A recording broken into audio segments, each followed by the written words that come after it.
నమస్తే. మనకు ప్రభుత్వ ఉద్యోగం కావాలంటే ఏం చేస్తాం? ఆ ఉద్యోగానికి సంబంధించి అర్హత ఉండాలి ఫస్ట్. తర్వాత ఆ పరీక్షలో నెగ్గాలి. తర్వాత మంచి మెరిట్ వస్తే ఉద్యోగం వస్తది. ఎలాంటి క్రిమినల్ కేసులు కూడా ఉండకూడదు. కానీ రాజకీయాలలో టికెట్ రావాలంటే ఏముండాలి? మీకు ఇప్పటికే అర్థమై ఉంటది ఏముండాలో.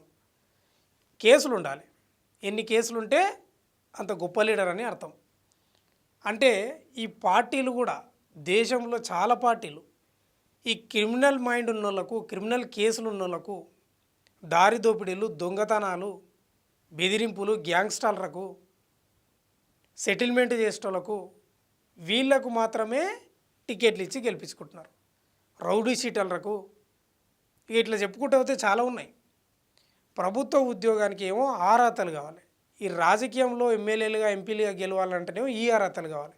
ఇక్కడ ఎవరిది తప్పు? ఇదే విషయంపై సుప్రీంకోర్టు చాలా సీరియస్గా అయింది నిన్న.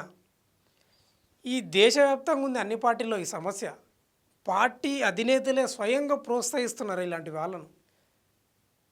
ప్రోత్సహించడం అంటే ఈ రౌడీ షీటర్లకు, గ్యాంగ్స్టర్లకు, అత్యాచారాలు చేసిన వాళ్ళకు, హత్యలు చేసిన వాళ్ళకు టికెట్లు ఇచ్చినప్పుడు ఇక రెచ్చిపోకుండా ఉంటారా? రెచ్చిపోతారు. మనం చూసుకుంటే చట్టసభలకు వీళ్ళు వచ్చి ఈ క్రిమినల్స్ ఈ చదువుకున్న వాళ్ళను మెయింటెనెన్స్ చేస్తారంటే ఎంత సిగ్గుచేటని నాకు అర్థం కాదు. ప్రజాస్వామ్యంలో కేంద్ర ఎన్నికల సంఘం ఏం చేస్తున్నట్టు? మనము పార్టీ మీటింగ్లు కానీ లేకపోతే చిన్న చిన్న మీటింగ్స్, పార్టీ మీటింగ్లు జరుగుతున్నప్పుడు పాలిటిక్స్వి వాళ్ళ అధినేతలే చెప్తారు, కేసులకు భయపడకండి, ఎన్ని కేసులు అయితే మీరు అంత గొప్ప లీడర్ అవుతారని. వీళ్ళు ఊకుట్రాయిగా రెచ్చిపోతారు. ఇక ఆడిందే ఆట పాడిందే పాట. కేసులు అయితే కానని ఇక క్రిమినల్ మైండ్ తోటి కేసులు వాళ్ళ మీద బుక్ అవుతుంటాయి. ఇక వాళ్ళకే టికెట్లు ఇస్తారు ఈ పార్టీ నాయకులు. మరి ఏంది ఈ వ్యవస్థ? ఎట్లా మార్చాలి? చదువుకున్న ఉద్యోగం కావాలంటేనేమో ఎలాంటి క్రిమినల్ కేసు ఉండొద్దు, దానికి మాత్రం అర్హత ఉంది. మంత్రి కావచ్చా, ఎంపీ కావచ్చా, ఎమ్మెల్యే కావచ్చా? మరి క్రిమినల్ కేసు ఉంటే ఇది ఎక్కడ న్యాయం? ఇప్పుడు ఇదే అంశంపై సుప్రీంకోర్టు సీరియస్ అయింది. అంటే క్రిమినల్ కేసుల్లో దోషులుగా తేలినోళ్లను జీవితకాల నిషేధం విధించాలని సుప్రీంకోర్టులో కేసు వేసిండు ఒక ఆయన, అశ్విని ఉపాధ్యాయ అని. ఇప్పుడు అది సుప్రీంకోర్టు విచారణ చేసింది. జస్టిస్ దీపాకర్ దత్తా, మన్మోహన్తో కూడిన ధర్మాసనం విచారణ చేపట్టి కేంద్రంపై, ఎన్నికల సంఘంపై సీరియస్ అయింది. ఏం చేస్తున్నారు మీరు? దీనికి ఒక పరిష్కారం అంటూ లేదా? ఎక్కడ పోతుంది ప్రజాస్వామ్యం? రాజ్యాంగబద్ధంగా నడుచుకుంటలేరని చాలా సీరియస్ అయింది. దాదాపు ఇప్పుడున్న లోక్సభ సభ్యులలో 42% మంది మీద క్రిమినల్ కేసులు ఉన్నాయంటే ఏ స్థాయిలో రాజకీయాల్లో నేరాలు పెరిగిపోయినా అర్థం చేసుకోవచ్చు. అన్ని పార్టీలు టికెట్ ఇస్తున్నాయి. ఈ పార్టీ ఆ పార్టీ అనేది లేదు, అన్ని పార్టీలు ఇట్లే తయారైనాయి. 5,000 కేసులు పెండింగ్ ఉన్నాయంట రాజకీయ నాయకులు. ఈ రాజకీయ నాయకులు డబ్బులతోటి, పలుకుబడితోటి కేసు విచారణకు రారు, వాయిదాలు అడుగుతూ వాయిదాలు వేస్తుంటారు. సామాన్యులకేమో అట్లా ఉండదు, కోర్టు చెప్పిన టైంకి రావాల్సిందే. మరి ఈ వ్యవస్థను ఎట్లా మార్చాలని కోర్టు కూడా చాలా సీరియస్ అయింది.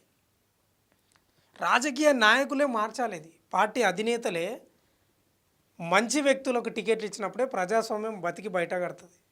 లేకపోతే దేశం అభివృద్ధి కాదు కదా, క్రిమినల్ నేరాలకు అడ్డగా మారుతుంది. సుప్రీంకోర్టు అదే ఆవేదన వ్యక్తం చేస్తుంది. మీరు ఎట్లా ఇస్తున్నారు టికెట్లు? క్రిమినల్స్కు, అత్యాచారం చేసిన వాళ్ళకు, లైంగిక దాడులు చేసిన వాళ్ళకు ఎట్లా టికెట్లు ఇస్తున్నారని చాలా సీరియస్ అయింది.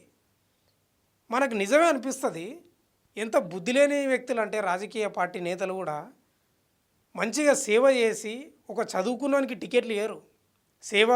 సేవాభావం, 4 అక్షరాలు వచ్చినోనికి, మంచి విద్య ఉన్నోనికి, మంచి టెక్నాలజీ ఉన్నోనికి వానికి ఇయ్యరు. ఎవడో హత్యలు చేసినోనికి, బెదిరింపులు చేసినోనికి, ధమ్కీలు ఇచ్చినోనికి, ఇక మోతెవరిలాగా తిరుగుతారు చూడు, వాళ్ళకి టికెట్లు ఇస్తారు. ఏడుకోతుంది ప్రజాస్వామ్యం? నాకు అర్థం కాదు. బతుకుతుంది ఇంతకు? అందుకే సుప్రీంకోర్టు చాలా సీరియస్ అయ్యి కేంద్రానికి, అటు ఎన్నికల సంఘానికి నోటీసులు కూడా జారీ చేసింది. మార్చి 4 తారీఖు వరకు మీరు ఏం చెప్తారో చెప్పాలని ఇదే విషయంపై. మరి చూడాలి ఏం చెప్తారో అటు కేంద్రం కానీ ఎన్నికల సంఘం. ఎందుకంటే ఎన్నికల సంఘం ఈ విషయంపై సీరియస్గా తీసుకుంటే ఇలాంటి నేర చరిత్ర ఉన్న వాళ్ళకు టికెట్లు ఇవ్వడానికి సాధ్యం కాదు. ఎన్నికల సంఘం గట్టిగా లేదు. ఎన్నికల సంఘం ఎవరి చేతిలో ఉంటుంది? కేంద్రం చేతిలో ఉంటుంది. వీళ్ళిద్దరు గట్టిగా ఉంటేనే కదా ప్రజాస్వామ్యం నిలబడేది రాజకీయ నేతలు కానీ చట్టసభల్లోకి వచ్చేది ఒక ఉన్నత వ్యక్తులు, మంచి ఎడ్యుకేషన్ వ్యక్తులు వచ్చేది. ఈ కేంద్రంలో ప్రభుత్వాలు అట్లే ఉన్నాయి, ఎన్నికల సంఘాలు అట్లే ఉన్నాయి. అందుకే ఇట్లా తయారైంది ప్రజాస్వామ్యం. కాబట్టి సుప్రీంకోర్టు అయితే చాలా సీరియస్ ఉంది ఈ విషయంపై. మరి చూడాలి, మార్చి 4 తారీఖు ఇదే అంశంపై మళ్ళీ విచారణకు వస్తుంది. అప్పటి వరకు కేంద్రం ఏ నిర్ణయం తీసుకుంటుంది, ఎన్నికల సంఘం ఏ నిర్ణయం తీసుకుంటుంది, సుప్రీంకోర్టుకి ఏం చెప్తుంది అనేది మాత్రం వేచి చూడాలి. కానీ ఒకటి మాత్రం నిజం, ఈ రోజుల్లో ఇప్పుడున్న రాజకీయాలలో, ఇప్పుడున్న ప్రజాస్వామ్యంలో, ఈ భారతదేశ రాజకీయాలలో బుద్ధిగా చదువుకొని పద్ధతిగా ఉన్నోనికి మాత్రం విలువ లేదు. రౌడీలకు, గ్యాంగ్స్టర్లకు, బెదిరింపు చేసేటోళ్లకు, హత్యలు అత్యాచారాలు చేసేటోళ్ళకు మాత్రం విలువ ఉంది అనేది పక్కా. మీరు కూడా ఆలోచన చేయండి ఈ విషయం మీద.